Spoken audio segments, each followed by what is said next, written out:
எப்படி இருக்கீங்க? நல்லா இருக்கீங்களா? நம்ம போடுற வீடியோ ஒர்த்தா இருக்கா இல்லையான்னு தெரியாது.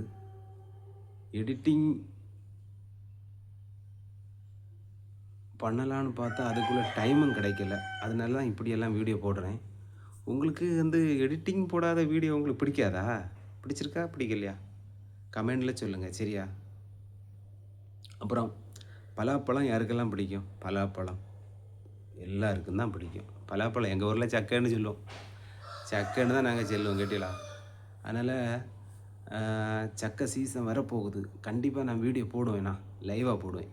எல்லோரும் பார்த்து நாக்குலேருந்து ரத்தமாக ஊறட்டும். நாக்குலேருந்து தண்ணியாக தான் ஊறும், ரத்தமாக ஊறட்டும். சரியா? கண்டிப்பாக இன்னும் ஒரு மாதத்துக்குள்ள பலாப்பழம் கண்டிப்பாக எல்லாருக்கும் பலாப்பழம் எடுக்கிறது, பறிக்கிறது எல்லாமே நான் போடுவேண்ணா. எல்லோரும் பாருங்கண்ணா. சரியா? கண்டிப்பாக போடுவேன். பிறகு என்ன சொல்லுது, இந்த யூடியூப்பில் லாங் வீடியோலாம் போட சொல்லியானுவா. அதான் நான் லாங் வீடியோ போடலான்னு பாய்க்கேன். ஆனால் ஒன்றுமே பண்ண முடியலை கேட்டீங்களா? நேரம் கிடைச்சாச்சுன்னா லாங் வீடியோ போடலாமே. நேரம் தான் கிடைக்கலையே. நமக்கு தான் பயங்கர கை ரேகை போகிற அளவில் வேலை. கை ரேகையே இல்லை, அந்த மாதிரி வேலை எனக்கு. அதனால நேரமே கிடைக்க மாட்டேங்குது கேட்டீங்களா? என்ன செய்யுது? கைரேகை உள்ளவங்களுக்கெல்லாம் சூப்பராக வீடியோ போடலாம். நமக்கு தான் கைரேகை இல்லையே. கைரேகை எல்லாமே தேஞ்சு போயிடுச்சே. வேலை செஞ்சு கைரேகை எல்லாம் போச்சு கேட்டீங்களா? அதனால் லாங் வீடியோ போடுறதுக்கு யூடியூப்பில் எனக்கு தகவல் வந்திருக்கு. ஆனால் லாங் வீடியோ நான் இன்றைக்கி தான் போடுவேன் கேட்டீங்களா? உங்களுக்கு பிடிக்குமா பிடிச்சாதுன்னு தெரியலை. என்ன செய்ய லாங் வீடியோன்னா என்ன செய்யணும் தெரியுமா? நான் இப்போ நினச்சிருக்கேன் ஒரு வீடியோ. இப்போ சும்மா தான் இருக்கேன். அதனால் கைரேகை தேய மாதிரி ஒரு வேலை பார்ப்போம்.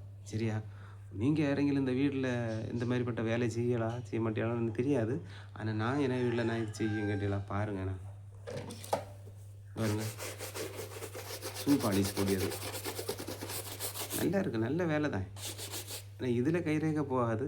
நமக்கு கன்ஸ்ட்ரக்ஷன் ஒர்க்கு, கொத்தனார் வேலை. அதனால் அந்த வேலையில் தான் கைரேகை இப்படி போகுது. சும்மா இருக்கனால ஷூக்கு பாலிஷ் போடியது. உங்களுக்கு யாருக்காவது இந்த பழக்கம் உண்டா? ஷூக்கு பாலிஷ் போடியது? நிறைய பேர் ஷூக்கு பாலிஷ் போடுறதுக்கு நேரமே கிடைக்காது. ஸ்கூல் பிள்ளைகளுக்கு முடியவே முடியாது. காரணம், செல்லை இப்படியே தடவிட்டு இருக்கும்போது ஷூ பாலிஷுக்கு எப்படி தடவை நேரம் கிடைக்கும்? செல்ஃபோனில் எல்லோரும் தடவிட்டு இருக்காங்க. எல்லாருமே செல்ஃபோனை தான் தடவிட்டு இருக்கணும். அப்போ எப்படி ஷூக்கு தடவ முடியாது. அதனால் ஃபினிஷிங் கிடைக்காது. அதனால் தயவுசெய்து எல்லாருமே செல்லை தடவிட்டு இருங்க. அது வேறு, நம்மளுடைய சொந்த வேலையும் கண்டிப்பாக பாருங்கள். சரியா? தப்பாக இருந்தால் கமெண்ட் சொல்லுங்கள். கமெண்ட்டில் வேறு என்ன சில்லுக்கு ஷூ பாலிஷ் முடிஞ்சு கேட்டீங்களா? உங்கள்கிட்ட பேசி ஒரு ஷூ பாலிஷ் முடிச்சாச்சு. சரி, அடுத்த வீடியோவில் உங்களுக்கு பலாப்பழம் வீடியோ, எல்லா வீடியோ வேறு வெரைட்டியாக நிறைய வீடியோ இருக்குது. எல்லாமே எடுத்து போடுவேன். கண்டிப்பாக பாருங்கள். சரிங்களா? இப்போ இந்த வீடியோ போட்டது லாங் வீடியோ போடணுன்னுட்டு யூடியூப்புக்காரங்க என்கிட்ட சொன்னாங்க. ஃபோனில் பண்ணி சொன்னாங்க. அதனால தான் இப்போ லாங் வீடியோ போடுவேன். அதனால் கண்டிப்பாக பாருங்கள், தவற விடாதீங்க. சரியா? இப்போ எனக்கு என்ன தெரியுமா? ஷூ பாலிஷ் போட்டாச்சு. அடுத்து ஈக்கிள் எடுப்பு. ஈக்கிள் எடுத்து கிலோக்கு நிறைய ரூபா விலை உண்டு. மக்களே வணக்கம், வந்தனம். சரியா? கண்டிப்பாக நம்ம வீடியோ தொடர்ந்து பாருங்கள். நல்ல கண்டென்ட் எடுத்து நான் கண்டிப்பாக பண்ண போகிறேன். அதனால் மிஸ் பண்ணாத பாருங்கள். சரியா? ஓகே, பாய்.